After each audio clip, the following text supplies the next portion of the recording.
गल कर लैंदे आ उन्हां दो मुल्कां दी जिथे युद्ध छिड़िया होया यूक्रेन ते रूस दे विच की तनाव चल रहा है। सारी जानकारी तुहानूं दस दिंदे आ। यूक्रेन सरकार ने रूस दे नाल युद्ध दीआं संभावनावां दे मद्देनज़र अगले 30 दिनां दे लई यानी कि 1 महीने दे लई एमरजेंसी ऐलान दित्ती है। लोड़ पैण ते इस एमरजेंसी नूं वधाया भी जा सकदा है। यूक्रेन दी सुरक्षा परिषद ने राष्ट्रीय एमरजेंसी लाउण दे फैसले नूं मंजूरी दे दित्ती है।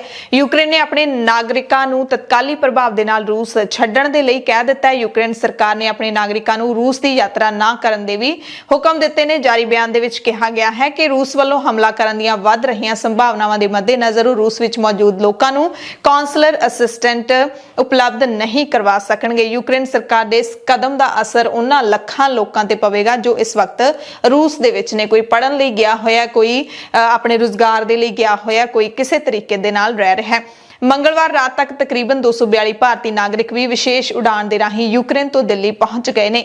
इस दरमियान रूस के राष्ट्रपति व्लादिमीर पुतिन ने कहा कि रूस हुण भी यूक्रेन के मामले विच पश्चिमी मुल्कां दे नाल मिल के ईमानदार गलबात दा हल लभण दे लई तैयार है। पुतिन ने यह भी साफ किया कि इस दौरान रूस के हित अते उसदे नागरिकां दी सुरक्षा नूं नज़रअंदाज नहीं किया जा सकता।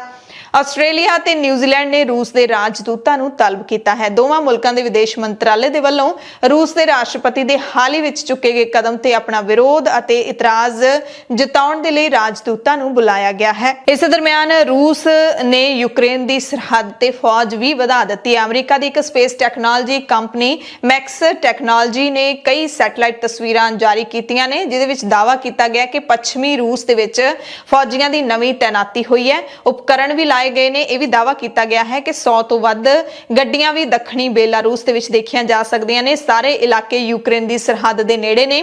रूस ते बेलारूस ने हाल ही दे दिनां विच व्यापक पद्धर ते फौजी अभ्यास कीते ने पर किसी ने भी ताज़ा तस्वीरां ते टिप्पणी नहीं की है।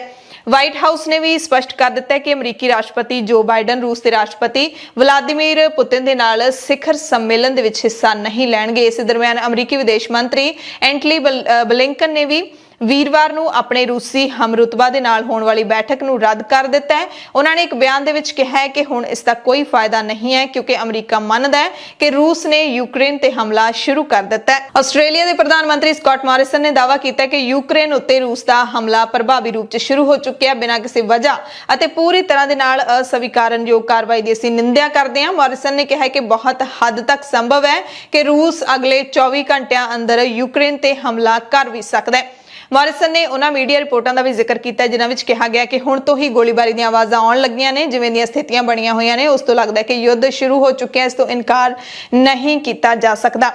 अमरीका ते बरतानिया तो इलावा कुछ होर देशों ने भी रूस ते रोकां ला दित्तियां ने। कैनेडा ते जापान ने भी रूस के खिलाफ वित्ती अते आर्थिक रोकां लागू कर दित्तियां ने। अमरीका विच रूस के राजदूत एंथनोव ने रूस की रिया नोवोस्ती न्यूज़ एजेंसी नूं दिते इंटरव्यू दे विच कहा है कि इन्हां रोकां दा असर अमरीका ते भी पवेगा। दरअसल यूक्रेन ते रूस विच युद्ध की शुरुआत 2014 दे विच हुई सी जदों रूस ने क्रीमिया यूक्रेन के कब्जे विचों खो लिया सी। यूक्रेन का हिस्सा हुंदा सी क्रीमिया पर हुण क्रीमिया रूस दे विच है। यूक्रेन के खिलाफ रूस के कदम तो बाद चीन अते ताइवान की तुलना भी की जा रही है। चीन ताइवान नूं अपना सूबा मानदा है पर ताइवान खुद नूं एक आजाद मुल्क के रूप में देखता है। हालांकि कुछ माहिर भी कहते हैं कि चीन ते ताइवान का मामला बिल्कुल वखरा है। पर रूस ते यूक्रेन संकट दे विचाले वध रहे तनाव के मद्देनज़र सोशल मीडिया ते चीन अते ताइवान नूं लैके खूब चर्चा हो रही है। रूस के कदम तो उत्साहित कई चीनी राष्ट्रवादी लिख रहे हैं कि ताइवान नूं वापस लैण दा समां आ गया। इस दरमियान भारत के विदेश मंत्री एस जयशंकर ने यूक्रेन संकट का असल कारण दस्सिया है। जयशंकर इस वक्त फ्रांस दौरे ते ने। पेरिस विच एक थिंक टैंक के प्रोग्राम दे विच जयशंकर ने कहा कि यूक्रेन नूं लैके जो मौजूदा हालात ने उसदियां जड़ां सोवियत संघ के भंग होण तो बाद दी राजनीति नाटो दे विस्तार दे नाल नाल रूस अते यूरोप विचकार संबंधां विच ही ने। जयशंकर ने कहा कि यूक्रेन विच मौजूदा हालात पिछले 30 सालां दे विच बने हुए हालातां दी एक गुंझलदार लड़ी का नतीजा है। ज्यादातर मुल्क एक कूटनीतिक हल की मांग कर रहे हैं। यूक्रेन रूस जंग का खौफ पंजाब अते हरियाणा के विद्यार्थियों ते भी बनया होया। पंजाब ते हरियाणा के विद्यार्थियों के मापे चिंता विच ने, सरकार नूं अपील कर रहे हैं। हरियाणा तो इलावा पंजाब के कई विद्यार्थी यूक्रेन दे विच पढ़ाई कर रहे हैं। जंग के खतरे कारण भारतीय विद्यार्थियों का मुल्क परतना जारी है। ਯੂਕਰੇਨ ਦੇ ਲਵੀਵ ਸੂਬੇ ਦੇ ਵਿੱਚ ਲਵੀਵ ਨੈਸ਼ਨਲ ਮੈਡੀਕਲ ਯੂਨੀਵਰਸਿਟੀ ਵਿੱਚ MBBS ਦੇ ਤੀਜੇ ਵਰ੍ਹੇ ਦੀ ਪੜ੍ਹਾਈ ਕਰ ਰਹੇ ਅਬੋਰ ਦੇ 2 ਵਿਦਿਆਰਥੀ ਮੁਸ਼ਕਲਾਂ ਦੇ ਨਾਲ ਵਤਨ ਪਰਤੇ ਨੇ।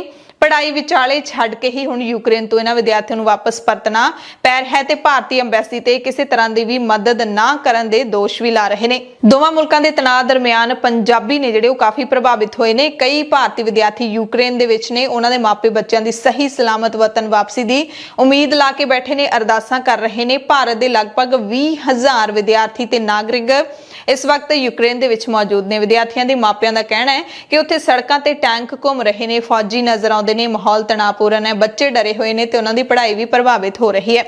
ਸਾਰੇ ਮਾਪਿਆਂ ਨੇ ਭਾਰਤ ਸਰਕਾਰ ਨੂੰ ਅਪੀਲ ਕੀਤੀ ਹੈ ਕਿ ਬੱਚਿਆਂ ਨੂੰ ਸੁਰੱਖਿਅਤ ਵਤਨ ਵਾਪਸ ਲਿਆਂਦਾ ਜਾਵੇ। ਵੀਜ਼ਾ ਮਾਹਿਰ ਕਾਮਨੀ ਆਸ਼ਰੀ ਨੇ ਇੱਕ ਨਿੱਜੀ ਚੈਨਲ ਨੂੰ ਦੱਸਿਆ ਹੈ ਕਿ ਹਰਿਆਣਾ ਦੇ ਕਈ ਵਿਦਿਆਰਥੀ ਯੂਕਰੇਨ ਦੇ ਵਿੱਚ ਨੇ, ਉਹਨਾਂ ਦੇ ਮਾਪਿਆਂ ਦੇ ਲਗਾਤਾਰ ਫੋਨ ਆਉਂਦੇ ਨੇ। ਕੱਲੇ ਜੀਂਦ ਜ਼ਿਲ੍ਹੇ ਦੇ ਵਿੱਚ ਹੀ 68 ਵਿਦਿਆਰਥੀ ਨੇ ਜਿਹੜੇ ਉਹ ਯੂਕਰੇਨ ਦੇ ਵਿੱਚ ਪੜ ਰਹੇ ਨੇ। ਭਾਰਤ ਸਰਕਾਰ ਦੇ ਵੱਲੋਂ 15 ਫਰਵਰੀ ਨੂੰ ਇਹ ਨਿਰਦੇਸ਼ ਜਾਰੀ ਕੀਤੇ ਗਏ ਸੀ ਕਿ ਯੂਕਰੇਨ ਰਹਿੰਦੇ ਭਾਰਤੀ ਨੇ ਜਿਹੜੇ ਉਹ ਵਾਪਸ ਮੁਲਕ ਆਉਣਾ ਸ਼ੁਰੂ ਕਰ ਦੇਣ। ਮੀਡੀਆ ਵਿੱਚ ਖਬਰਾਂ ਸਨ ਕਿ 16 ਫਰਵਰੀ ਤੋਂ ਯੁੱਧ ਹੋ ਸਕਦਾ ਹੈ ਤੇ ਮਾਪੇ ਇਸ ਚਿੰਤਾ ਵਿੱਚ ਸਨ ਕਿ ਇੱਕ ਦਿਨ ਦੇ ਵਿੱਚ ਬੱਚੇ ਨੂੰ ਕਿਵੇਂ ਉਹ ਭਾਰਤ ਬੁਲਾ ਲੈਣ। ਮਾਪੇ ਕਹਿੰਦੇ ਨੇ ਕਿ ਬੱਚਿਆਂ ਦੀ ਚਿੰਤਾ ਵਿੱਚ ਸਾਨੂੰ ਸਾਰੀ ਰਾਤ ਨੀਂਦ ਨਹੀਂ ਆਉਂਦੀ। ਲੰਘੇ ਦਿਨੀ ਮਾਨਸਾ ਜ਼ਿਲ੍ਹੇ ਦੇ ਬਰੇਟਾ ਕਸਬੇ ਦੇ 2 ਨੌਜਵਾਨ ਵੀ ਵਾਪਸ ਪਰਤੇ ਨੇ। ਉਹਨਾਂ ਨੇ ਦੱਸਿਆ ਕਿ ਭਾਰਤੀ ਐਮਬੈਸੀ ਕੋਈ ਮਦਦ ਨਹੀਂ ਕਰ ਰਹੀ। ਨਿਤਿਨ ਕੁਮਾਰ ਨੇ ਜਿਹੜੇ ਉਹ ਦੱਸਦੇ ਨੇ ਕਿ ਜਿਹੜੇ ਯੂਕਰੇਨ ਦੇ ਵਿੱਚ MBBS ਭਾਗ ਦੂਜਾ ਦੇ ਵਿਦਿਆਰਥੀ ਨੇ, ਜੰਗ ਦਾ ਮਾਹੌਲ ਕਹਿੰਦੇ ਉੱਥੇ ਬਣਿਆ ਹੋਇਆ। 13 ਫਰਵਰੀ ਨੂੰ 17 ਫਰਵਰੀ ਵਾਸਤੇ ਉਹਨਾਂ ਨੇ ਆਪਣੀ ਫਲਾਈਟ 40,000 ਚ ਬੁੱਕ ਕਰਵਾਈ ਸੀ, ਪਰ ਉਹ ਫਲਾਈਟ ਇੱਕਦਮ ਰੱਦ ਹੋ ਗਈ। ਫਿਰ 55,000 ਚ ਨਵੀਂ ਫਲਾਈਟ ਬੁੱਕ ਕਰਵਾਈ ਤੇ ਜਿਹੜੇ 40,000 ਦੀ ਪਹਿਲੀ ਫਲਾਈਟ ਸੀ ਉਹ 40,000 ਵੀ ਵਾਪਸ ਨਹੀਂ ਮਿਲੇ ਤੇ ਟਿਕਟਾਂ ਖਾਣ ਪੀਣ ਦਾ ਸਮਾਨ ਹੈ ਜਿਹੜਾ ਉਹ ਮਹਿੰਗਾ ਹੋ ਗਿਆ। ਪਹਿਲਾਂ ਜਿਹੜੀ ਟਿਕਟ 21 ਤੋਂ 25,000 ਰੁਪਏ ਦੀ ਸੀ ਉਹ ਹੁਣ 55 ਤੋਂ 75,000 ਰੁਪਏ ਦੀ ਹੋ ਗਈ ਹੈ। ਬਾਕੀ ਚੀਜ਼ਾਂ ਦੇ ਭਾਅ ਵੀ ਅਸਮਾਨੀ ਚੜ ਗਏ ਨੇ। ਇਸ ਤਰ੍ਹਾਂ ਮਨਿੰਦਰ ਸਿੰਘ ਵੀ ਮੈਡੀਕਲ ਦੀ ਪੜ੍ਹਾਈ ਕਰਦਾ ਹੈ, ਉੱਥੇ ਉਹ ਵੀ ਵਾਪਸ ਪਰਤਿਆ ਤਾਂ ਮਾਂ ਪਿਓ ਨੇ ਸੁੱਖ ਦਾ ਸਾਹ ਲਿਆ ਹੈ। ਅਮਰੀਕਾ ਦੇ ਰਾਸ਼ਟਰਪਤੀ ਜੋ ਬਾਈਡਨ ਨੇ ਵੀ ਰੂਸ ਤੇ ਵਿਆਪਕ ਪਾਬੰਦੀਆਂ ਲਾ ਦਿੱਤੀਆਂ ਨੇ ਅਤੇ ਜੋ ਬਾਈਡਨ ਪ੍ਰਸ਼ਾਸਨ ਦੇ ਵੱਲੋਂ ਜਿਹੜੀਆਂ ਪਾਬੰਦੀਆਂ ਲਾਈਆਂ ਜਾ ਰਹੀਆਂ ਨੇ ਉਹਨਾਂ ਸੰਬੰਧੀ ਕਾਰਵਾਈਆਂ ਦੀ ਅਗਵਾਈ ਭਾਰਤੀ ਮੂਲ ਦੇ ਆਰਥਿਕ ਸਲਾਹਕਾਰ ਦਲੀਪ ਸਿੰਘ ਕਰ ਰਹੇ ਨੇ। ਉਹ ਕੌਮਾਂਤਰੀ ਅਰਥਸ਼ਾਸਤਰ ਦੇ ਲਈ ਉਪ ਰਾਸ਼ਟਰੀ ਸੁਰੱਖਿਆ ਸਲਾਹਕਾਰ ਅਤੇ ਰਾਸ਼ਟਰੀ ਆਰਥਿਕ ਕੌਂਸਲ ਦੇ ਡਿਪਟੀ ਡਾਇਰੈਕਟਰ ਵੀ ਨੇ। ਵਾਈਟ ਹਾਊਸ ਦੀ ਪ੍ਰੈਸ ਸਕੱਤਰ ਜੇਨ ਸਾਕੀ ਨੇ ਕਿਹਾ ਕਿ ਦਲੀਪ ਸਿੰਘ ਨੂੰ ਲੋਕਾਂ ਦੀ ਮੰਗ ਤੇ ਵਾਪਸ ਲਿਆਂਦਾ ਗਿਆ ਹੈ ਕਿਉਂਕਿ ਉਹ ਬਾਈਡਨ ਪ੍ਰਸ਼ਾਸਨ ਦੇ ਵਿੱਚ ਰੂਸ ਨੀਤੀ ਤੇ ਮੁੱਖ ਭੂਮਿਕਾ ਨਿਭਾਉਂਦੇ ਰਹੇ ਨੇ। ਦਲੀਪ ਸਿੰਘ ਨੇ ਵੀ ਪੱਤਰਕਾਰਾਂ ਨੂੰ ਦੱਸਿਆ ਕਿ ਯੂਕਰੇਨ ਤੇ ਰੂਸੀ ਹਮਲਾ ਸ਼ੁਰੂ ਹੋ ਗਿਆ ਤੇ ਅਸੀਂ ਵੀ ਜਵਾਬ ਦੇਣਾ ਸ਼ੁਰੂ ਕਰ ਦਿੱਤਾ ਹੈ। इस दरमियान यूक्रेन ने रूस ते होर पाबंदियां दी भी मांग की है। विदेश मंत्री दिमित्रो कुलेबा ने ट्वीट करदे आख्या कि रूस ते होर सख्त पाबंदियां लाईयां जाण, दबाव वधाया जावे आर्थिक स्थिति नूं ताकि रूस प्रभावित ना कर सके। ते रूस वल्लों हमले दे खदशे विचाले हाल दे हफ्तियां विच यूक्रेन नूं नाटो मुल्कां तों हथियारां ते फौजी समग्री दी सहायता मिली है। कैनेडा ने भी यूक्रेन नूं सहायता भेजी है। कैनेडा दे कौमी रखिया मंत्री अनीता आनंद ने कहा है कि साडे वल्लों युद्ध समग्री सहायता दी दूजी डिलीवरी यूक्रेन भेज दी गई है। संयुक्त राष्ट्र दे विच भी यूक्रेन ते चर्चा होने वाली है। सारियां दी नज़रां बणियां होईयां ने। न्यूयॉर्क विच होने वाली इस चर्चा दौरान सब दी नज़रां चीन ते रहणियां कि चीन दा की रुख रहेगा। ज्यादातर पश्चिमी मुल्कां ने यूक्रेन दा साथ दिता है।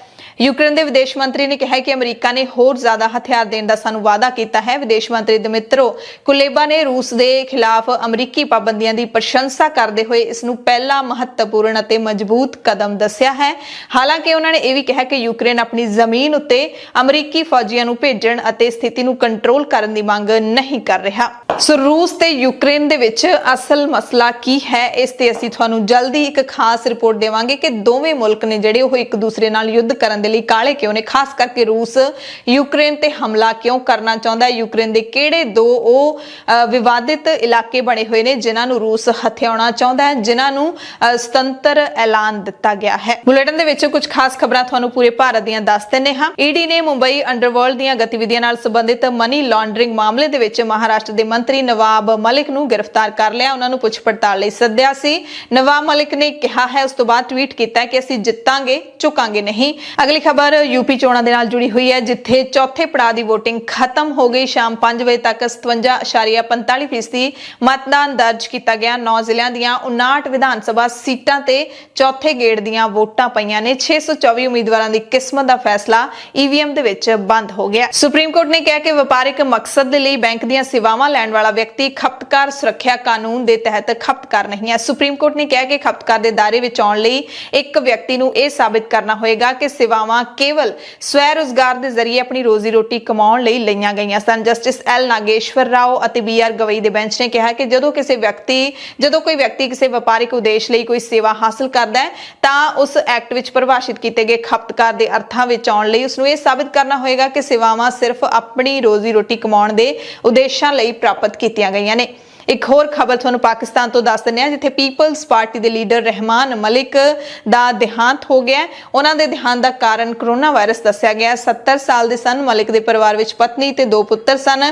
ਜਨਵਰੀ ਦੇ ਵਿੱਚ ਕਰੋਨਾ ਹੋਇਆ ਸੀ। ਸਾਹ ਲੈਣ ਦੇ ਵਿੱਚ ਸਮੱਸਿਆ ਸੀ। ਇਸ ਮਹੀਨੇ ਦੀ ਸ਼ੁਰੂਆਤ ਵਿੱਚ ਉਹਨਾਂ ਨੂੰ ਵੈਂਟੀਲੇਟਰ ਤੇ ਰੱਖਿਆ ਗਿਆ ਸੀ। ਜਾਂਦੇ ਇੱਕ ਹੋਰ ਖਬਰ ਰੂਸ ਤੇ ਯੂਕਰੇਨ ਵਿਵਾਦ ਦੇ ਨਾਲ ਜੁੜੀ ਤੁਹਾਨੂੰ ਦੱਸ ਦਿੰਦੇ ਹਾਂ। ਪਾਕਿਸਤਾਨ ਦੇ ਪ੍ਰਧਾਨ ਮੰਤਰੀ ਇਮਰਾਨ ਖਾਨ ਵੀ ਰੂਸ ਦੇ 2 ਰੋਜ਼ਾ ਦੌਰੇ ਦੇ ਲਈ ਰਵਾਨਾ ਹੋ ਗਏ ਨੇ। ਰੂਸ ਦੇ ਰਾਸ਼ਟਰਪਤੀ ਵਲਾਦੀਮੀਰ ਪੁਤਿਨ ਦੇ ਨਾਲ ਖੇਤਰੀ ਤੇ ਕੌਮਾਂਤਰੀ ਵਿਸ਼ਿਆਂ ਦੇ ਬਾਰੇ ਉਹ ਗੱਲਬਾਤ ਕਰਨਗੇ।